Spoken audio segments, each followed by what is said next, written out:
या नहीं है। इस वीडियो में हम लोग देखेंगे कि किस तरीके से आप पूरे फॉर्म को हैंडल करेंगे, पूरे फॉर्म को आप कंट्रोल करेंगे। अभी तक हम लोग देखते थे कि फॉर्म के एलिमेंट्स को अगर वो इनपुट एलिमेंट है तो उसको कैसे कंट्रोल करना है, टेक्स्ट एरिया है तो कैसे कंट्रोल करना है। लेकिन अभी हम लोग देखेंगे कि पूरे फॉर्म को आप कैसे कंट्रोल कर सकते हैं। कुछ चीज़ें हमें एडिट करनी कर सकता है अपने पुराने कोड में, तो मैं यहाँ से ये हम लोग हटा देते हैं, इतना हमें आवश्यकता नहीं है तो यहाँ से ये हटा देता हूँ। साथ में ये भी हमें आवश्यकता है, चलिए मैं इसको मुझे अनकमेंट करना है तो मैंने हटा दिया। यहाँ से हम लोग डिफ़ॉल्ट वैल्यूज़ हटा सकते हैं, हालांकि ये रहेगा तो भी हमें कोई दिक्कत नहीं है, हमें लिखना ही पड़ेगा उसने कुछ डेटा, लेकिन फिर भी मैंने हटा दिया। लोग हमेशा इसको लिख कर चलते हैं, इस पर बिना लिखे चलते हैं। साथ में सबमिट हो तो एक बटन भी हमें चाहिए, तो एक बटन बना लेते हैं। पहले लाइन ब्रेक, दो लाइन ब्रेक दे देते हैं, थोड़ा सा दूर में हमें दिखाई दे बटन, और एक नया इनपुट बनाएंगे जिसका टाइप हम लोग देंगे सबमिट, यानी कि ये सबमिट बटन बनेगा हमारा, और इसका वैल्यू हम लोग देंगे सबमिट, जो हमें बटन के ऊपर लिखा हुआ मिलेगा। इसको सेव करें, इसको सेव करें और आप देखेंगे वेब पेज में तो आपको ऐसा कुछ दिखने को मिलेगा। ये हमारा सबमिट बटन है। Okay good. अभी हमें फॉर्म को कंट्रोल करना है, तो फॉर्म ऑन सबमिट इवेंट पर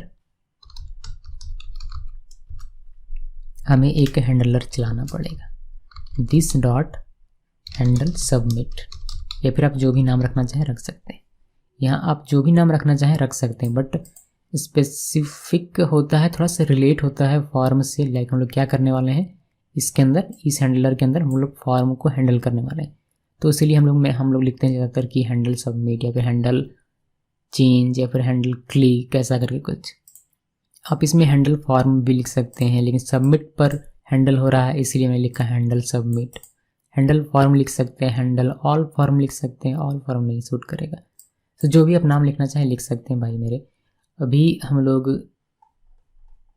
बटन हमारा तैयार है, यहाँ हम लोगों ने लिख दिया है, बाकी सारी चीज़ें ठीक है। हमें ये हैंडलर यहाँ इस पर लिखने का सकता है, तो हम लोग यहाँ लिखते हैं हैंडल सबमिट, और ई ऑब्जेक्ट की यानी कि इवेंट ऑब्जेक्ट की हमें आवश्यकता पड़ेगी।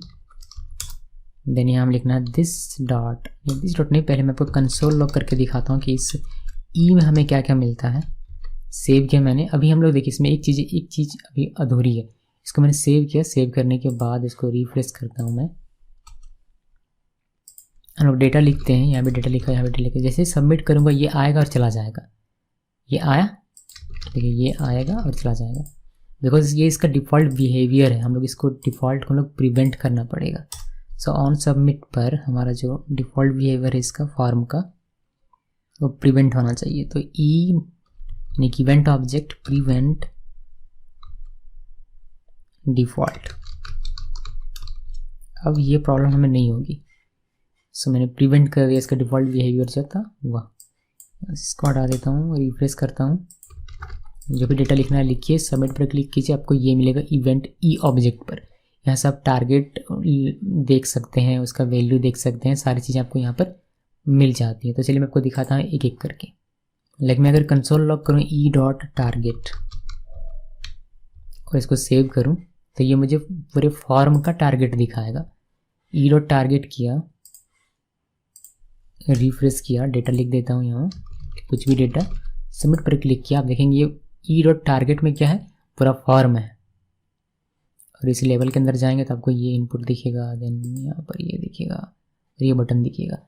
तो ई डॉट टारगेट में ये पूरे फॉर्म को लेके रखा हुआ है। अगर आप एक एक करके आगे बढ़ेंगे, like E dot target index 1 में क्या है, तो ये आपको दिखाएगा इंडेक्स 1 में जो होगा, देन इंडेक्स 2 में। तो देखते हैं कि इंडेक्स 1 में क्या है। सेव किया मैंने इसको। सेव करने के बाद अब देखेंगे यहाँ कुछ भी लिखते हैं डेटा, सबमिट पर क्लिक किया तो इंडेक्स 1 में ये पहला वाला जो इनपुट है जिसका नेम वैल्यू नेम है वह दिखाई देगा। यहाँ पर आप चाहे जो भी लिखें, सबमिट पर क्लिक करेंगे आपको यही दिखाई देगा, ठीक है। उसी तरीके से अगर आप यहाँ इसको नीचे करता हूँ या फिर इसी में चेंज करके दिखाता हूँ, इसको 1 करते हैं आप, तो जो सेकंड इनपुट है हमारा ये वाला, यह इसका चाइल्ड बनेगा फॉर्म का। यानी कि फॉर्म के जितने भी चाइल्ड हैं सारे के सारे आपको E dot target index number के साथ यहाँ देखने को मिलेंगे। अभी ये दूसरा वाला है पासवर्ड वाला। अगर यहाँ 2 कर दूँ तो आपको बटन मिल जाएगा, इनपुट बटन। सेव किया, कोई भी डेटा लिख देते हैं, सबमिट पर क्लिक करेंगे, बटन।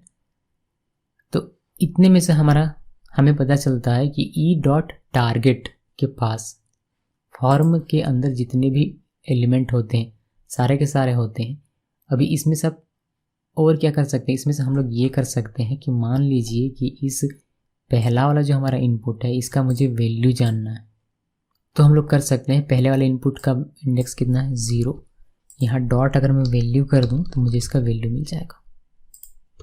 सेव किया, फॉर्म में गया, फॉर्म भर देता हूँ मैं जो भी है। अच्छा, इसमें हम लोग ये देते हैं, सबमिट पर क्लिक किया। देखिए यहाँ जो वैल्यू है वह आपको दिखाई देता है, सिर्फ केवल वही। आप चाहें तो नेम इसका पता कर सकते हैं, आप यहाँ सिर्फ नेम लिखिए, यानी कि नेम में जो भी होगा यहाँ पर वो आपको दिखाई देगा। सेव करा मैंने, देन यहाँ जो भी लिखिए, देन यहाँ आपको दिखाई देगा नेम। ये नेम आपको पता नहीं चल पा रहा होगा, मैं आपको इसका इंडेक्स चेंज करके दिखाता हूँ, यानी कि 1 पे, यानी कि ई टारगेट 1 में क्या है, ये सेकंड इनपुट है और इसके नेम में क्या है, पासवर्ड है, तो आपको ये मिलेगा, यानी कि पासवर्ड मिलेगा। कोई भी डेटा सबमिट तो आपको पासवर्ड दिखाई देगा। उस तरीके से मतलब मेरे कहने का मतलब ये है कि आपने ई डॉट टारगेट 1 करके इस इनपुट फील्ड में आप आ गए। अब इस इनपुट फील्ड के अंदर अगर आप E dot target index 1 dot type लिखेंगे तो आपको टेक्स्ट मिल जाएगा, डॉट नेम लिखेंगे तो पासवर्ड, डॉट वैल्यू लिखेंगे तो ये, डॉट ऑन चेंज लिखेंगे तो ये, या फिर अदर एट्रीब्यूट होंगे तो वो सारे आप एक एक करके एक्सेस कर सकते हैं। सो ये बेसिकली अभी इस एक फॉर्म से आप पूरे फॉर्म को हैंडल कर पा रहे हैं, पूरे फॉर्म को कंट्रोल कर पा रहे हैं, क्योंकि आप इसके वैल्यू को एक्सेस करते हैं, आप इसके वैल्यू में मैनिपुलेशन भी कर सकते हैं। सो ये है कि किस तरीके से आप पूरे फॉर्म को कंट्रोल करेंगे इन रिएक्ट एप्लीकेशन, फिर रिएक्ट कंपोनेंट, और इसमें से ज़्यादा कुछ भी नहीं है। कंट्रोल करके क्या क्या कर सकते हैं आप, कंट्रोल करके आप देखिए पूरा फॉर्म जब आप कंट्रोल करते हैं तो आप वैलिडेशन कर सकते हैं फॉर्म का, कि सबमिट होने पर चेक कर ले ये सारी चीज़ें हैं कि सारे इनपुट की values according to your rules है या नहीं, अगर नहीं है तो एरर मिल जाए। या फिर आप ऑन चेंज में भी वह कर सकते हैं, जब आप एक एक एलिमेंट को कंट्रोल करते हैं तब भी आप वह वैलिडेशन का काम कर सकते हैं। तो आपकी मर्जी, आप पूरे फॉर्म को हैंडल करते वक्त करना चाहते हैं या फिर एक एलिमेंट को पर्टिकुलरली उस वक्त करना चाहते हैं, आपकी मर्जी। वैलिडेशन कर सकते हैं, चाहे वो पूरे फॉर्म की बात हो या एक एलिमेंट की बात हो। डेटा मैनिपुलेट करना चाहते हैं तो भी कर सकते हैं, पूरे फॉर्म का डेटा एक साथ मैनिपुलेट करना चाहते हैं या फिर एक एक करके करना चाहते हैं, यह भी आपकी मर्जी है। सो गाइस, ये था आपका फॉर्म कंसेप्ट जिसमें हम लोगों ने कंट्रोल्ड कंपोनेंट पढ़ा। जो भी वीडियो अभी तक हम लोगों ने देखा वो कंट्रोल्ड कंपोनेंट का एग्जांपल था। 3-4 वीडियो आई गेस देखा होगा फॉर्म में। अब हम लोग आगे बात करेंगे अनकंट्रोल्ड कंपोनेंट की, और मुझे उम्मीद है कि आपको वह भी अच्छे तरीके से समझ में आएगा। धीरे धीरे समझना है, ज़्यादा दिमाग में प्रेशर नहीं डालना है। जैसे कि मैं हमेशा कहता हूँ कि नई चीज़ें एक चीज़ देखते हैं तो थोड़ा सा उसको मुश्किल लगता है फेस करना। लाइक अगर आपने सी सीखा हुआ है तो C++ सीखना आसान हो जाता है, कुछ काफ़ी सिमिलर होता है। लेकिन जब आपने अगर कोई लाइब्रेरी नहीं सीखा है, कोई फ्रेमवर्क नहीं सीखा है और आप डायरेक्ट रिएक्ट में आ रहे हैं, आपने HTML सीखा बहुत अच्छी बात है, CSS सीखा बहुत अच्छी बात है, आपने जावास्क्रिप्ट सीखा बहुत अच्छी बात है, लेकिन इसके बावजूद भी अगर आप इस रिएक्ट लाइब्रेरी को सीखते हैं तो थोड़ी सी मैंने देखा है कि थोड़ी सी बच्चों को प्रॉब्लम होती है फर्स्ट टाइम लर्न करने में। एक बार आप एक लाइब्रेरी से यूज टू हो जाते हैं तो आप दूसरी लाइब्रेरी को आसानी से सीख सकते हैं। उसी तरीके से अगर आप PHP सीख जाते हैं तो PHP सीखने के बाद उसका जो भी आप फ्रेमवर्क पढ़ेंगे, चाहे वो लैरावेल है या फिर अदर जो केक PHP वगैरह रहता है, उसमें से एक फ्रेमवर्क को पढ़ना डिफिकल्ट थोड़ा सा महसूस होता है। लेकिन जैसे आप एक फ्रेमवर्क को पकड़ लेते हैं उसके बाद जितने भी उसके फ्रेमवर्क्स हैं सिमिलर टाइप के, वो सारे के सारे आसानी से आप सीख सकते हैं। सो थोड़ा सा रिएक्ट में वक्त दीजिए और मुझे उम्मीद है कि सभी को समझ में आएगा और आप अच्छे तरीके से रिएक्ट में काम कर पाएंगे, क्योंकि रिएक्ट बहुत ही बेहतरीन एक लाइब्रेरी है जो कि आपके एप्लीकेशन को सुपर फास्ट बनाता है। धीरे धीरे करके आगे बढ़ना है, घबराना नहीं है कि समझ में नहीं आ रहा है, गिव अप नहीं करना है, वरना मैंने शुरू में कहा कि एक बार छोड़ दिया तो फिर कभी नहीं हो पाएगा। सो ध्यान में रखना, बीच बीच में मोटिवेशन डालना बहुत ज़रूरी होता है, वरना बच्चे गिव अप कर देते हैं जब उनको समझ में नहीं आता आसानी से। तो इसीलिए गाइज हिम्मत बनाए रखिए, देखते रहिए, रिवाइंड करके देखिए। मैं आपको बताऊं, आप एक ही वीडियो को 10 बार देखोगे ना तो आपको सारा चीज़ समझ में आ जाएगा। लेकिन वहीं अगर आपने एक बार देख कर ना समझ में आएगा ऐसा सोच कर छोड़ दिया तो फिर वह आपको कभी समझ में नहीं आएगा। इसीलिए अगर आपकी बहुत ज़्यादा ज़रूरत है इसकी तो आप 10 बार इसको ज़रूर देखेंगे और इसको आप अपने पूरे दिमाग को इसमें लगा देंगे कि नहीं, मुझे ये समझना ही है, यही मेरे करियर का एकमात्र उद्देश्य है। सो इस नीति और रणनीति के साथ सीखेंगे तो आपको बेहतर तरीके से समझ में आएगा। Thanks for watching this video.